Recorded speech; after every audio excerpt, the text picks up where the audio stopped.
सांगली जिल्ह्यातील खानापूर तालुका विटा शहरातील विटा नगरपालिका हद्दीतील सर्व विभागीय हद्दीत विटा नगरपालिका प्रशासक विक्रम बांदल व विटा नगरपालिका मुख्याधिकारी विक्रमसिंह पाटील यांच्या आदेशानुसार विटा नगरपालिका आरोग्य विभागाचे आरोग्य निरीक्षक नारायण शितोळे यांच्या मार्गदर्शनाखाली विटा नगरपालिका सुपरवायझर सुरेश साळुंखे यांनी विटा नगरपालिका आरोग्य विभाग कर्मचारी यांनी सर्वत्र सावरकर नगर, तारा हॉस्पिटल लाईन, ज्योतिबा मंदिर तसेच खानापूर रोड येथील विशाल कॉलनी सर्व परिसर, कुंडल रोड, सूर्यनगर सर्व परिसर या ठिकाणी जंतुनाशक व कीटकनाशकांची STP द्वारे औषध फवारणी केली.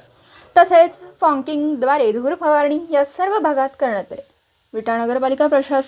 विटा नगरपालिका प्रशासक मुख्याधिकारी यांनी लक्ष केंद्रित करत विटा नगरपालिका आरोग्य विभाग यांना सूचना जारी करत संपूर्ण विटा शहरात वाड्या वस्त्या तसेच संपूर्ण प्रभागांमध्ये ही दमदार कामगिरी केली.